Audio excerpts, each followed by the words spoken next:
Entonces estoy empezando a grabar a partir de este momento. Vayan registrando su asistencia en lo que yo les voy explicando cuál va a ser el modo de calificar la tercera cátedra. Les decía que la tercera prueba de cátedra tiene una ponderación del 40%.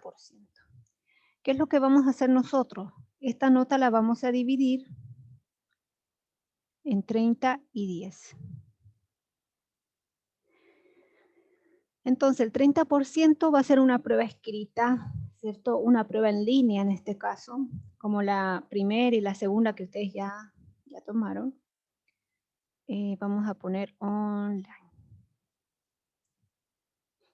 Y en cuanto al 10% va a ser un trabajo grupal.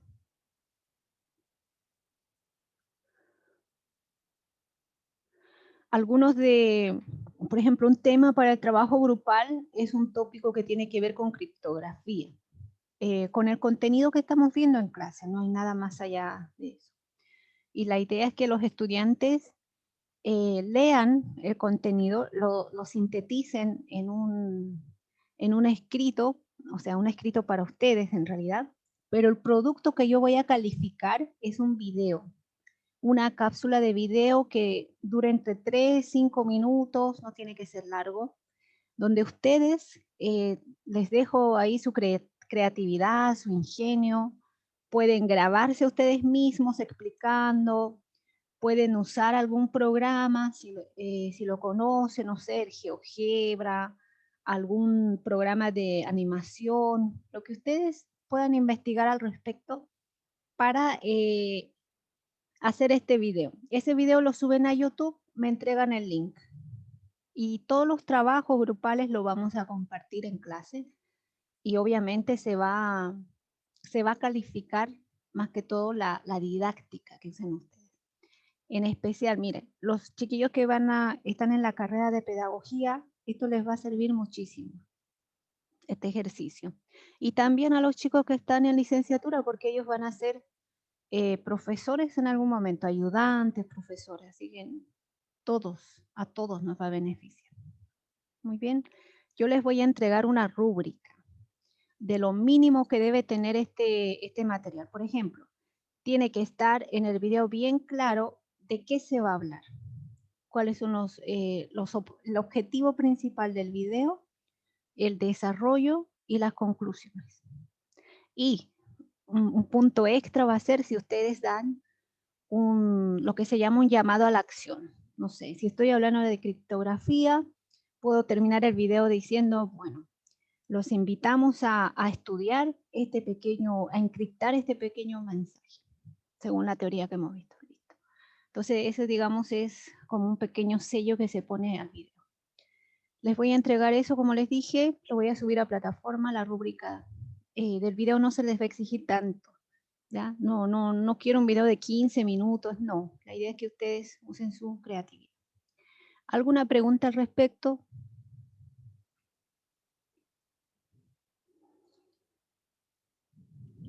Profe, ¿Sí? ¿el video se hace personal o en grupo? Grupal. Tiene que formar grupos. Y los grupos se inscriben. Ustedes tienen que mandarme un correíto con los integrantes de su grupo. No pueden ser más de 4, les decía. Ahora, Ok. o sea, mándenme y ahí yo voy contestando, les digo, no, mira, son muy pocos, o bueno, ya en este grupo sí, por el tema que están abordando.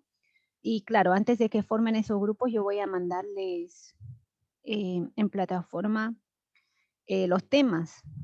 ¿Bien? Por ejemplo, son como 5 temas que ustedes van a escoger, ustedes los leen y se inscriben, pero inscríbanse rápido porque no vaya a ser que me manden el correo y les diga, no, sabes que otro grupo ya lo tomó. Entonces vayan ahí organizándose. Profe, ¿Sí? ¿puedo hacerle una consulta? Es que Dígame. nosotros los de licenciatura justamente somos 5 y lo queríamos hacer entre nosotros. Ya, Pero como dijo 4, no queremos ya. dejar afuera. No, por ejemplo, esos casos así, con un argumento entendible como el que das, ok, está bien. Gracias. Ya. ¿Alguna otra duda, chiquillos? Igual en cada clase pueden consultarme cualquier cosa que se vaya a presentar. Profesora, ¿Sí? referente a la prueba, ¿Ya? Eh, yo presenté problemas para subir los archivos en el... Ya. Pero en tú, el- Pedro, me enviaste al correo, ¿cierto? sí, Y dentro del horario de clase. no, De o sea, clase, perdón, dentro del horario de la prueba, antes de las 8:30. sí, le envié un correo que estaba teniendo problemas, pero los resultados los envié 3 minutos después o 4 minutos después. Déjame ver. O sea, no sé si... Ya, eso lo voy a conversar después contigo. Yo no he visto los correos, ¿ya? Ah, ya, Porque ok. lo mismo que pasa con la primera cátedra, primero yo voy a calificar todo lo que está en plataforma. Después me voy a revisar los correos uno por uno. Y en el caso Ya, ok. tuyo, por ejemplo, voy a ver tu lectura de sistema en Moodle, voy a ver cuándo te conectaste, cuál es el IP del computador del que te conectaste, voy a ver ese historial y si concuerda con los correos que me envían, ningún problema, ¿ya? Pero si hay Ah, ya, ok. inconsistencias, te voy a citar a que me expliquen mejor, ¿ya? Pero igual te voy a Ya, ok. contestar, así que, pero un poquito de paciencia en esos casos, como les digo, No, hay un sí, sí, proceso. tranquilo. Ya. Ok. ¿Algo más? ¿Alguna duda?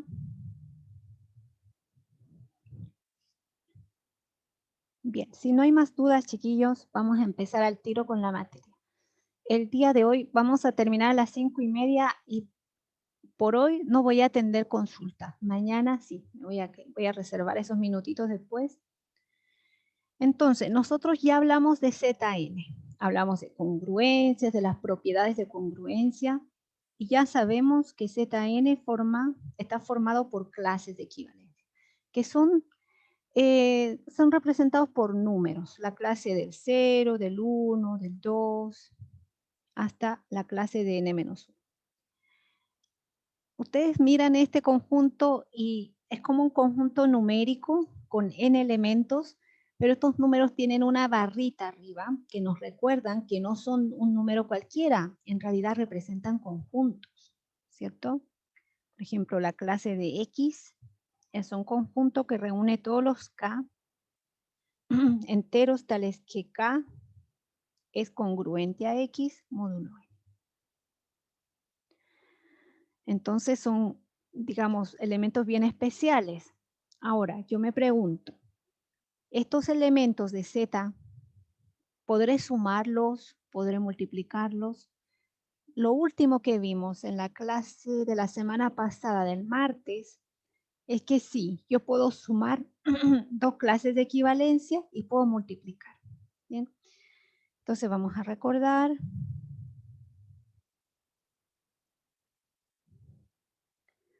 La clase de X más la clase de Y está definido como la clase de X más Y. ¿Bien? Y lo mismo para el producto.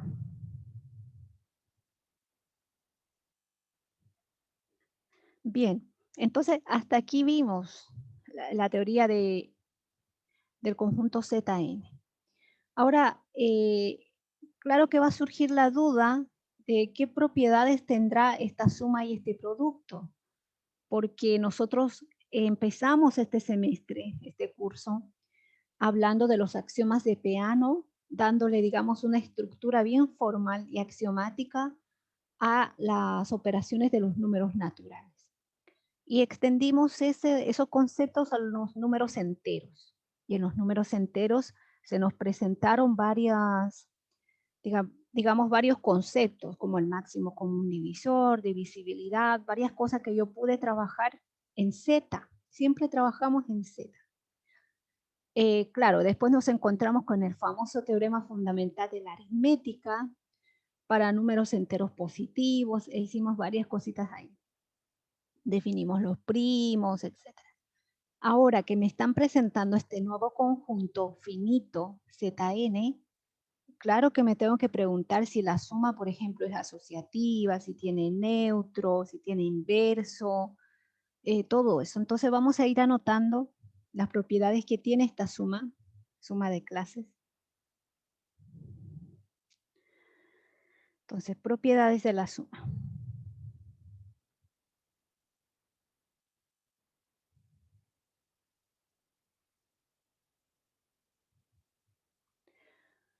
La primera propiedad, la suma de clases es asociativa. ¿Qué significa que sea asociativa? Hay que escribir, ¿cierto? Lo que significa. Significa que si yo sumo 3 clases, entonces puedo sumar las 2 primeras y sumar el tercer elemento después, como también puedo sumar las 2 últimas clases. Ahí me equivoqué, déjenme borrar.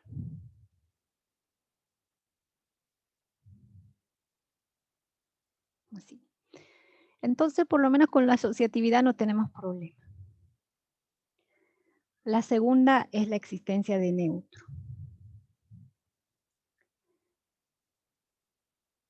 Para toda clase, si yo sumo a esta clase, la clase del 0, lo que voy a obtener es la clase inicial. Para todo X barra en ZN. 3, el inverso. Entonces, para toda clase en ZN existe un elemento que es la clase del menos X y es tal que si yo sumo estas 2 clases me entrega el neutro, la clase del 0. Cada una de estas propiedades, chiquillos, se demuestran. La demostración es muy sencilla por la definición misma de la suma. Cada una de estas propiedades se están recogiendo de las propiedades que tienen los enteros, ¿ya? Entonces les voy a dejar a ustedes como tarea ir demostrando cada una de estas. 4. La suma conmuta. Entonces, propiedad asociativa, existencia de neutro, inverso y la propiedad conmutativa. Para todo par de X, Y en Zn tenemos que esta suma de clases conmuta. Entonces, si se fijan, al menos con la suma, se comporta bastante bien. Podemos decir incluso que la suma de clases en Zn se comporta exactamente igual que la suma en los naturales, ¿cierto? O los enteros. Son asociativos, hay neutro, hay inverso. Los naturales no, porque ahí no hay inverso. Los enteros. Conmutan. Todo funciona bien. Vamos a ver qué pasa con el producto. Profe, ¿Sí? ¿y la propiedad distributiva? Sí, pero esa viene como propiedad del producto. Ah, ya, ok. Propiedad, estoy escribiendo en portugués aquí. Propiedad del producto.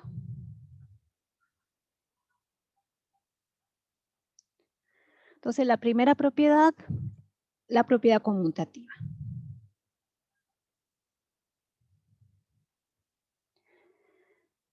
Para toda par de clases XY en ZN se cumple que el producto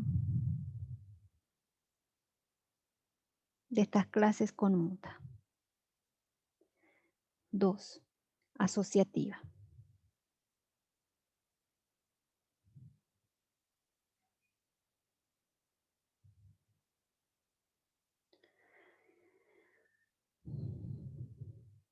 Oh, siempre me equivoco con el X.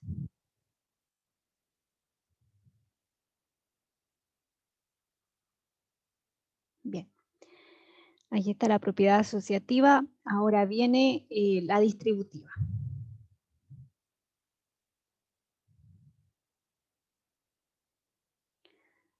Entonces, para todo X, Y, Z, se cumple que X por la clase de Y más Z es igual a la clase de X por la clase de Y más la clase de X por la clase de Z. Entonces se distribuye, ¿cierto? Con respecto a la suma. 4. Neutro. Existe un elemento neutro para el producto. Para todo X en Zn, o sea, la clase de X, se tiene que La clase de X por la clase de 1 es igual a la clase de X. Ese es el neutro. Ahora, ¿qué pasará con el inverso? Ahí tenemos problemas. No existe la propiedad en general para cualquier ZN, no existe la propiedad de inverso. Entonces vamos a dejarlo ahí. Solo tenemos esas propiedades. Ahora, cuando nosotros definimos un conjunto en álgebra, en teoría abstracta de álgebra, siempre una vez que tienes un conjunto, te preguntas, ¿qué operaciones puedo hacer en él? Cuando tengo operaciones, como en este caso, tengo suma y producto, vas haciendo un listado como el que acabamos de hacer. ¿Cuáles son sus propiedades? Porque en álgebra, un conjunto con una operación con ciertas propiedades recibe un nombre. Bien, entonces esos nombres son los que voy a escribir a continuación. Ustedes van a tener que irse acostumbrando con este nuevo lenguaje, porque lo van a usar, de hecho, en cursos que vienen más adelante, como estructuras algebraicas, por ejemplo. Entonces vamos a escribir definiciones.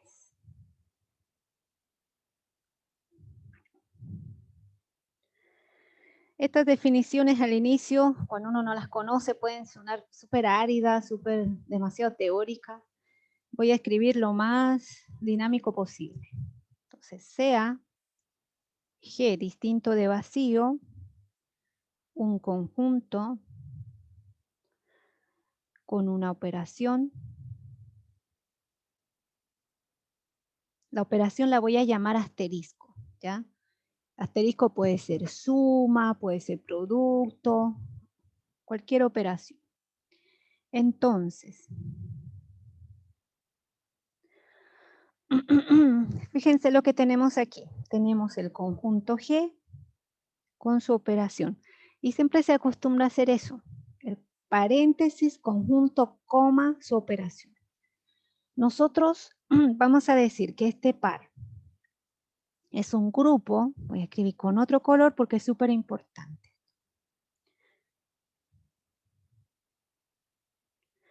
Si cumple tres propiedades. La propiedad asociativa, la propiedad del neutro y la propiedad del inverso. Entonces, si yo tengo un conjunto con una operación y las tres propiedades, le voy a llamar a ese par grupo. Bien, y ese ya es un lenguaje sofisticado, chiquillos, ya es un lenguaje de álgebra abstracta. Ahora, antes de seguir avanzando y poniendo más nombres, quisiera que ustedes piensen. Si yo tomo los naturales con la suma, obviamente se cumple la propiedad asociativa. El neutro, ahí es un poquito polémico, ¿cierto?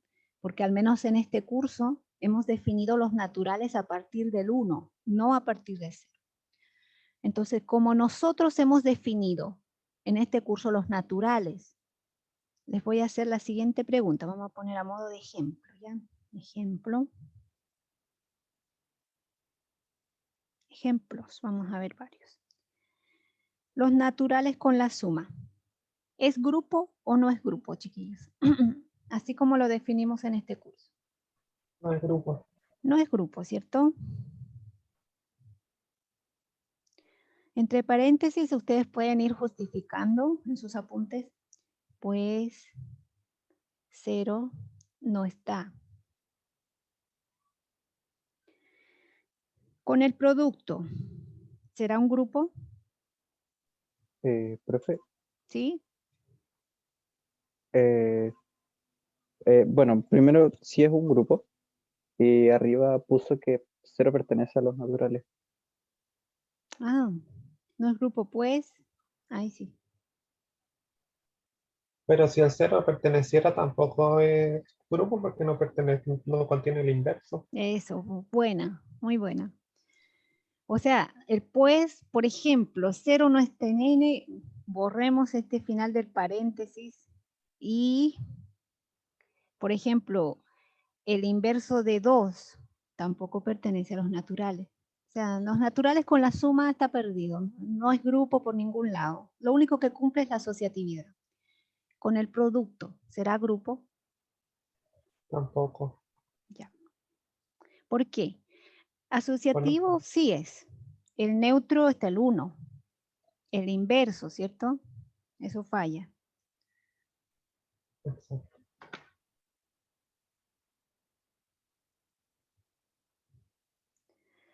Por ejemplo, menos, o sea, 2 a la menos 1, o sea, el inverso de 2. A modo de justificar estoy anotando. Ustedes pueden darse otros ejemplos, escribir de otra manera la justificación, ¿ya? Bien, entonces vamos a continuar con los ejemplos. ¿Qué pasará con Z, los enteros con la suma? ¿Será grupo? ¿Es asociativo? Aquí el neutro está. Y los inversos Sí, sí, aditivos grupo. también, ¿cierto? Aquí todo funciona. Es grupo. ¿Y Z con el producto será grupo? No. No, porque nos falló la propiedad del inverso, ¿cierto? Entonces no es grupo. Bien, ahora para terminar, veamos el último ejemplo. ZN con la suma. ¿Será grupo? La suma de clases, ¿cierto? Con la suma de clases tenemos la propiedad asociativa. Tenemos el neutro. Tenemos el inverso también, ¿o no? Sí. Sí, tenemos. Por tanto, ZN con la suma es grupo. Vamos a escribir con azul. ¿Y ZN con el producto será grupo? No. Veamos. Asociativo, acabamos de decir que sí es el producto de clases. El neutro, subamos arriba, es asociativo, tiene neutro. Lo que faltó es el inverso. Entonces, como en general yo no puedo decir que ZN tiene inverso para todos sus elementos, yo digo no es grupo. Eso lo voy a escribir con azul igual, déjenme cambiar eso. Bien, entonces esta es la clasificación que yo necesito que entiendan. Estamos estudiando ZN, los naturales y los enteros eran puro ejemplo. ZN con la suma es grupo, con el producto no lo es. Entonces vamos a continuar definiendo. Si yo tengo un conjunto no vacío con una operación, de tal forma que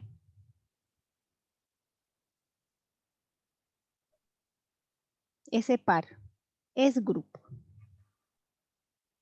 y además tiene la propiedad de que, con la propiedad conmutativa, entonces a este grupo yo le voy a llamar, le tengo que poner un nombre distinto, porque no es un grupo cualquiera. Lo voy a llamar grupo abeliano.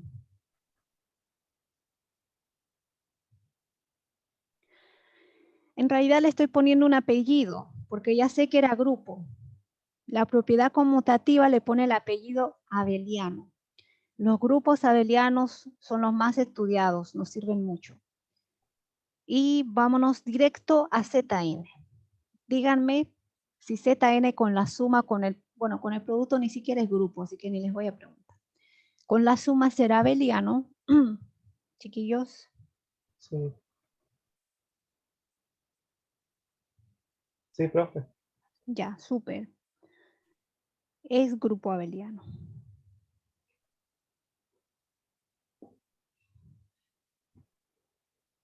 Ahora, yo les puedo hacer una pregunta así como para hacerles caer, decir, en algún tipo de tarea, de evaluación, determine si ZN con el producto es grupo abeliano. Obviamente que no lo es y tiene que saber justificar, no se trata de decir no o sí. No es grupo abeliano, pues ZN con el producto no es grupo. O sea, listo. Bien, y aquí obviamente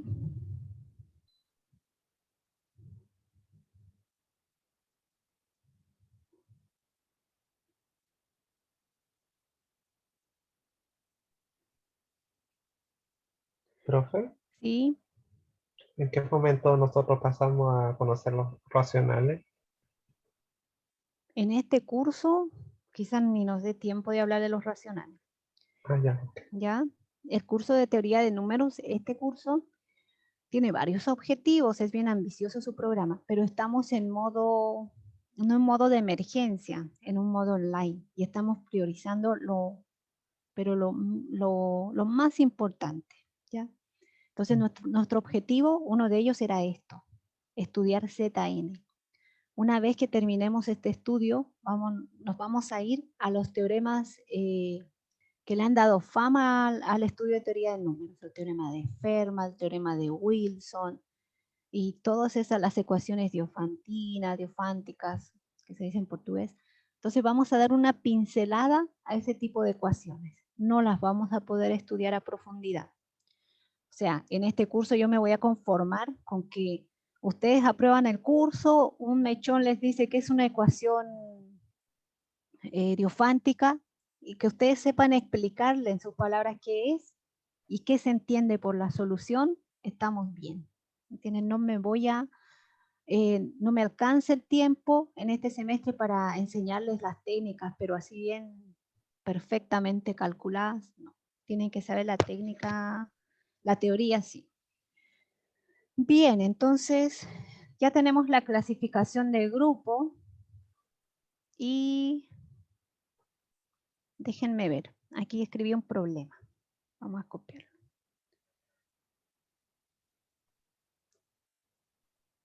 Entonces les voy a dejar algo que pensar aquí, les doy un par de minutos, digamos, para pensar. Sea una clase cualquiera en ZN.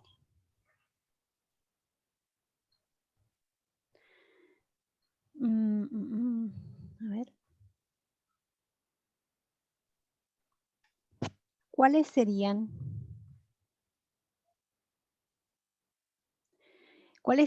en el sentido de qué tienen que cumplir?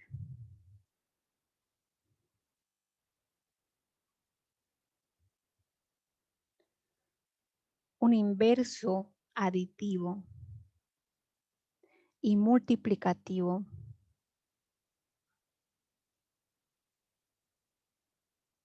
de esta clase. Entonces les dejo pensar un par de minutos, lean la pregunta. Les doy una clase cualquiera en ZN. Y nos estamos preguntando sobre los inversos aditivo y multiplicativo. ¿Qué tienen que cumplir estos inversos? O si ya los conocen, ¿cuáles serían?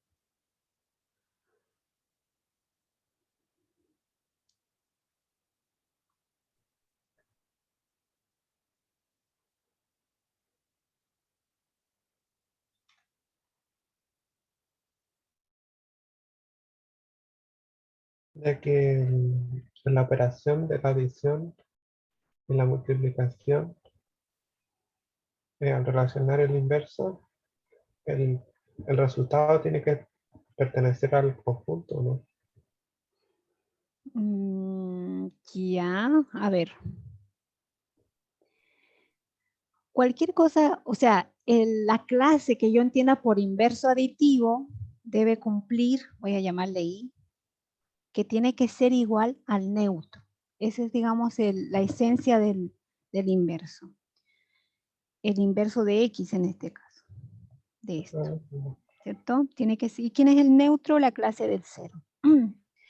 Y así como está planteada esta ecuación, me es fácil ver quién es el I, ¿cierto? Me es fácil intuir. Entonces yo puedo decir, entonces esto tiene que ser la clase de menos X. Bien, entonces ya respondí. Esto viene siendo el inverso aditivo de la clase de X. Entonces, a partir de lo que yo quiero que se cumpla, lo planteo como ecuación y hallo su inverso. Vamos a ver si esa técnica me funciona para determinar el inverso multiplicativo. Si yo digo que y, la clase de y, es el inverso multiplicativo de x, entonces tiene que cumplir que ese producto es igual al neutro para la multiplicación. Y ahora me pregunto, ¿esta igualdad me permitirá, entre comillas, despejar el x, el y, perdón, en z, en zn? No. No es tan fácil, ¿cierto? Porque aquí yo no estoy trabajando con los racionales. Pero, ¿qué puedo hacer con esto? Cuando, por ejemplo, puedo escribir una equivalencia. Avancemos hasta donde podamos. La multiplicación de clases no es nada más que la clase del producto. Hasta aquí estamos bien. Solo he usado la definición de producto de clase. Y cuando dos clases son iguales, pues dos clases van a ser iguales si son congruentes, módulo n. Entonces en esa equivalencia está la clave. Y ahora sí, yo puedo, digamos, no responder directamente, pero tener una idea de lo que debe cumplir ese y para ser un candidato a un inverso multiplicativo. ¿Qué debe cumplir? Bueno, hay varias formas de escribir esto. Yo puedo decir, no sé, n debe dividir xy menos 1. Algún otro estudiante puede interpretar esto así.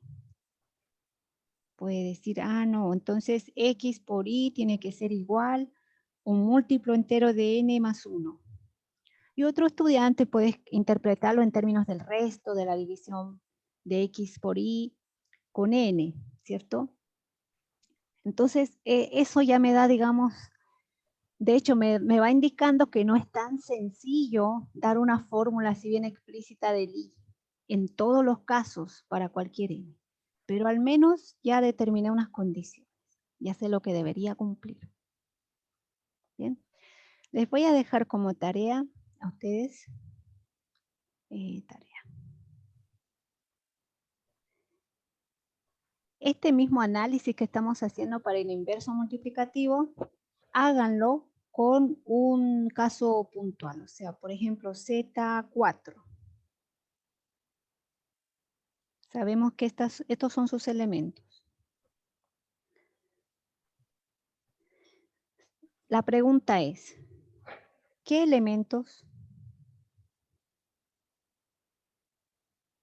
de Z4 tienen inverso? Puede ser que ninguno, o todos, o solo unos cuantos. ¿Qué elementos de Z4 tienen inverso multiplicativo?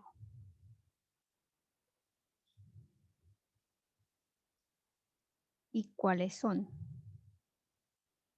O sea, si me dicen el 2 sí tiene, ¿cuál es? ¿Cuál es su inverso multiplicativo? Ya saben lo que debe cumplir. Por ejemplo, así al ojo podemos calcular. La clase de 2 por la clase de 3 es la clase de 6. Y la clase de 6 en Z4 es igual a la clase de 2. No es igual a la clase de 1. Entonces, el 2 y el 3 no son inversos multiplicativos uno del otro. ¿Bien? Entonces ahí van, como son tan poquitos elementos, pueden ir probando y viendo. Profe, ¿Sí? pero eso es re fácil porque uno sabe al tiro de que el 1 nomás tiene inverso. Ya, de verdad que es sencillo. A ver, veamos. El 1, obviamente. 1 es su inverso multiplicativo. El 2 no tiene. No, Con el el 3 3 no. tampoco. Ya, súper. Ahora, Ay, el sí. 0, no, el 0 no tiene tampoco. Pero ¿qué pasa si, por ejemplo, yo multiplico 2 con 2? 2 por 2 es 4. En Z4 es la clase de 0. No funciona. 3 por 3, 9. En Z4, ¿eso cuánto es? Esto les estoy diciendo. 1. ¿Viste? Ah, ya. Ok. Entonces, al menos el 3 sí tiene inverso multiplicativo en Z4, pero no todo, ¿cierto?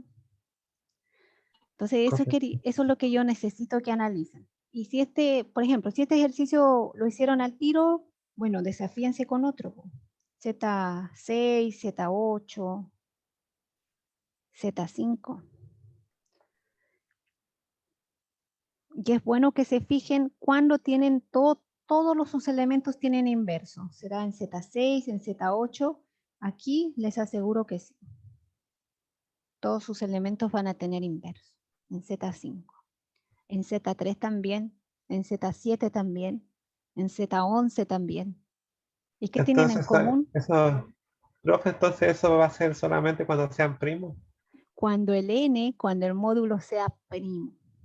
Bien. Entonces, bien, ojalá que todos estén siguiendo esta clase, chiquillos. Conclusión, después de que hagan estos ejercicios, no pongamos conclusión, así. Les estoy adelantando porque esto no debe demostrarlo. Cada elemento de Zn tiene inverso multiplicativo.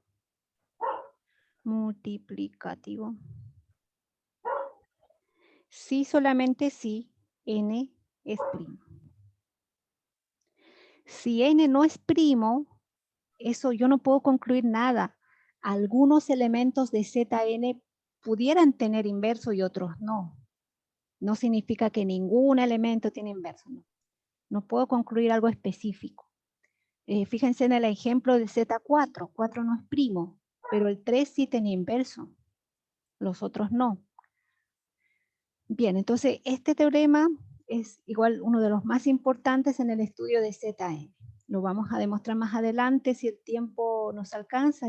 Ya nos acortaron un poquito las clases. No sé si a ustedes les llegó el comunicado que se dio como semana de pausa también el 1 y el 2 de julio. Entonces esas clases ya no las tenemos. Eso nos obliga a quitar cosas como esta. Quizá la demostración de esto no la podamos ver. Bien. ¿Y qué más? Ahora vamos a definir, en el poco tiempo que nos queda, más conceptos, más nombres de conjuntos. Se me fue mucho espacio. Ahí sí, definición.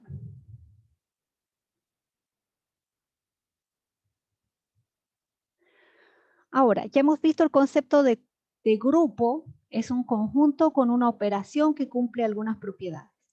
Ahora vamos a estudiar un conjunto, le voy a llamar A, con dos operaciones.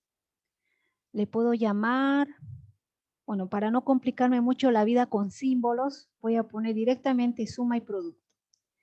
Si ustedes toman un libro de estructuras algebraicas, cuando definan este concepto van a poner A, coma, asterisco, coma y estrellita. O sea, operaciones en general. Nosotros vamos a poner suma y producto y vamos a decir que esta terna, el A con la suma y el producto, es un anillo si cumple lo siguiente. El conjunto con la suma debe ser un grupo abeliano. O sea, un grupo que además tiene la propiedad de conmutatividad.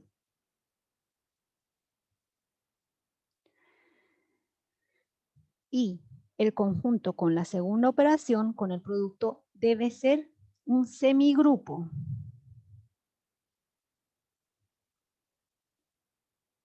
Ahora, claro que se estarán preguntando qué es un semigrupo. Como lo dice el nombre, es un cuasigrupo, casi un grupo. Tiene solamente dos propiedades, la asociatividad y la distributividad. Bueno, voy a escribirlo aquí en asociatividad. Esa es la propiedad que tiene de grupo. Y tiene otra, la distributividad, que relaciona la operación suma con el producto.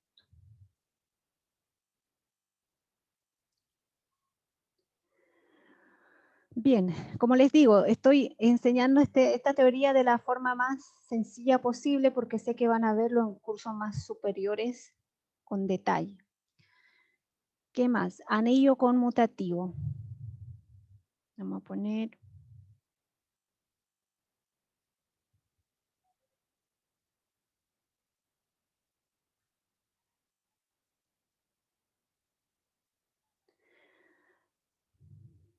El conjunto con la suma debe ser grupo abeliano. El conjunto con el producto debe ser un semigrupo conmutativo.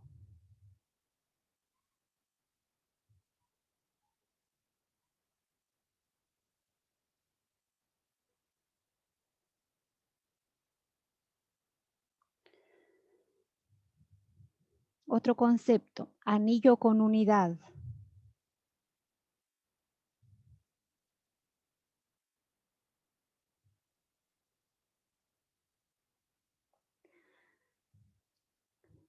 El conjunto con la suma siempre va a ser lo mismo, tiene que ser grupo abeliano.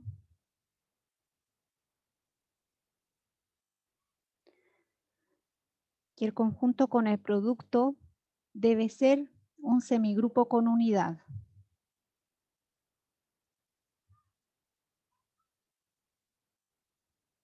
¿Qué significa eso con unidad? Nada más que el 1, o sea, el neutro multiplicativo, pertenece al conjunto. Si se dan cuenta, para todos los anillos, si es conmutativo, si es con unidad, todo depende lo que pase con el producto, porque con la suma siempre se pide grupo abeliano. Finalmente, anillo con divisores de 0.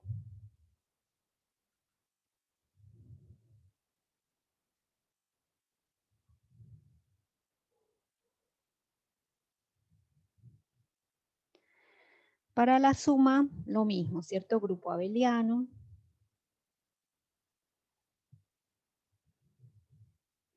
Con el producto, un semigrupo con una propiedad.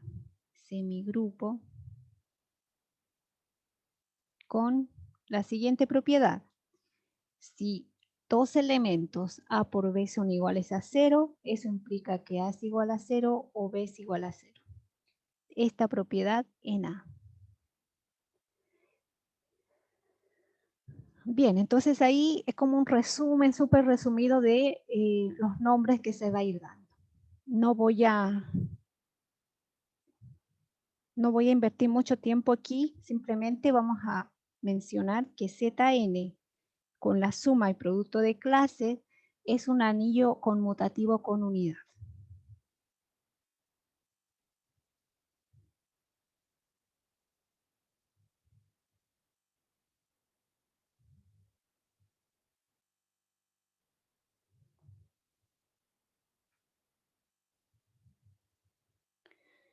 Y vamos a poner una observación.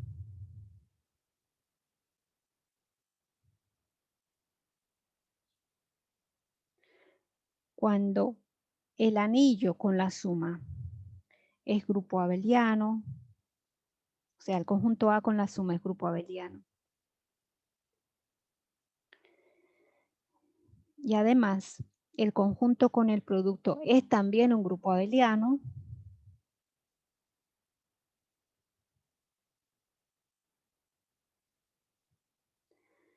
Decimos que la terna, es decir, el conjunto con la suma y el producto, es un cuerpo. Algunos lo llaman cuerpo conmutativo, porque como es con el producto del grupo abeliano, tiene implícitamente la propiedad de conmutatividad. Nosotros no nos vamos a complicar la vida, vamos a decir que es un cuerpo. En este sentido, por tanto, Zn con la suma y el producto de clases es un cuerpo, algunos lo llaman campo, otros libros, si solamente si n es primo.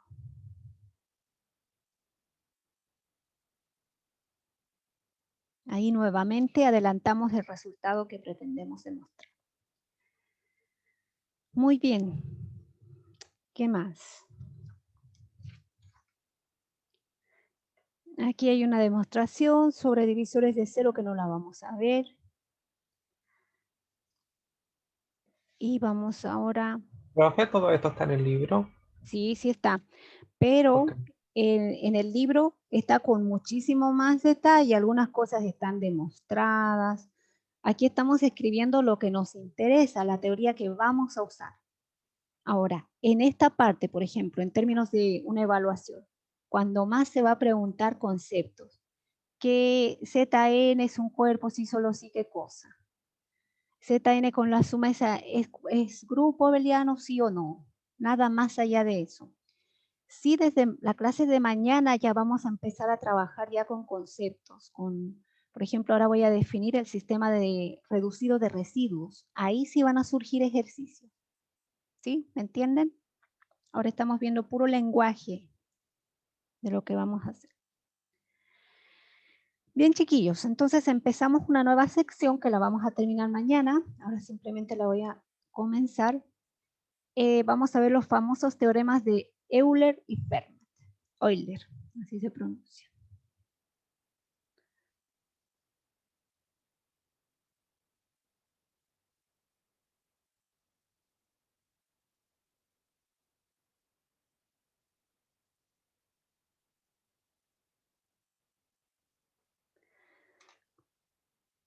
Estamos siguiendo, eso sí, la secuencia en la que se van presentando los resultados en el libro, ¿ya? Hay varios enfoques en teoría de números, pero para que a ustedes les sea fácil estudiar, estoy siguiendo esa misma secuencia. Veamos una definición aquí.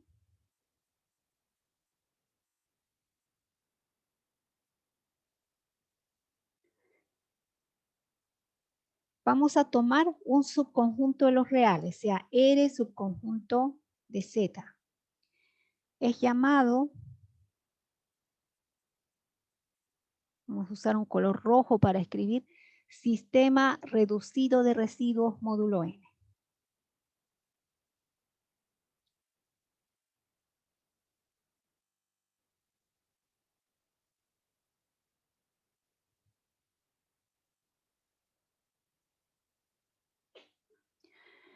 Si satisface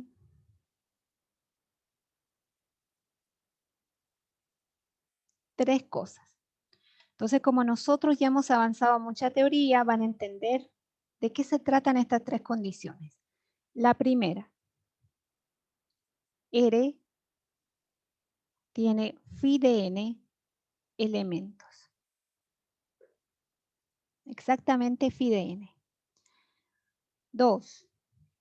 Para todo número en R, digamos un R minúscula en R, se tiene lo siguiente, que el máximo común divisor de R y N es 1. Tercera propiedad, para todo par de elementos R, S en el conjunto R, se cumple que R no es congruente a S módulo N. Bien, entonces, como les dije, hemos avanzado tantas cosas que estas tres propiedades ya nos hacen sentido, las entendemos, tenemos que saber cómo verificar. Entonces vamos a ver un ejemplito. Vamos a ver dos. Uno, a ver si alcanzamos, no lo sé. Voy a tomar el conjunto R con 4 elementos. El 1, el 3, el 5 y el 7. Voy a llamar esto R sub 1. Este ejemplo también está en el libro, ¿ya? Y R sub 2, que tiene como elementos 9, 3, menos 3 y 23. Entonces la afirmación es esta. Estos dos conjuntos son un sistema reducido de residuos módulo 8.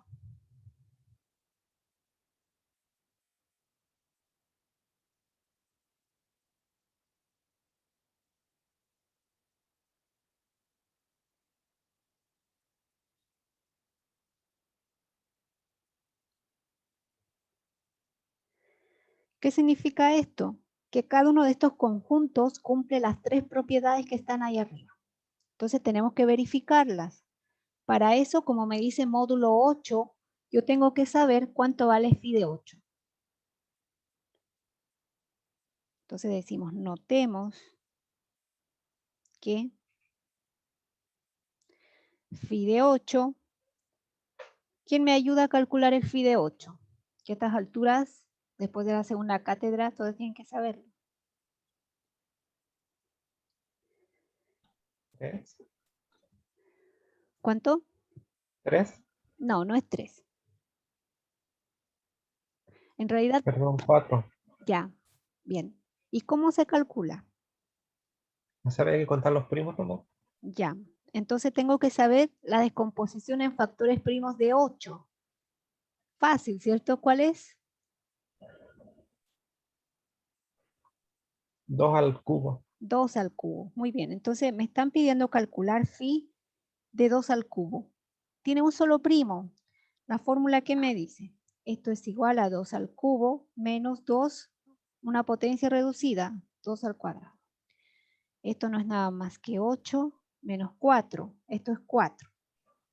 Entonces, la primera propiedad es satisfecha por R1 y R2, porque ambos conjuntos tienen exactamente 4 elementos. Entonces decimos 1. R1 y R2 tienen phi de 8 igual a 4 elementos. Bien, entonces ahora tenemos que verificar que todo elemento que yo tome en R1 es coprimo con 8. Y se puede ver, ¿cierto? 1 con 8, máximo común divisor 1. 3 con 8, como el 3, el 5 y el 7 son primos, lógicamente van a satisfacer la propiedad 2. ¿Cierto? Estoy hablando de R1. Y en el caso del conjunto R2, 9 es coprimo con 8, sí. 3 es coprimo con 8, sí. Menos 3 es coprimo con 8, sí. 23 es coprimo con 8, ¿cierto? Entonces es fácil ver que R1 y R2 tienen elementos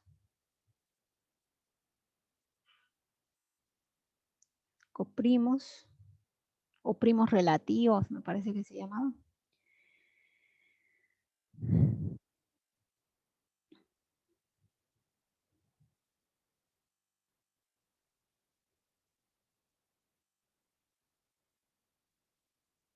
Bien, se satisface la propiedad 2 y la propiedad 3, ¿qué era? Si yo tomo un par de elementos de R1, estos no deben ser congruentes módulo 8. Entonces, eso les voy a dejar a ustedes como tarea, que se cercioren. Por ejemplo, voy a tomar 2 elementos al azar de R1, el 3 y el 7.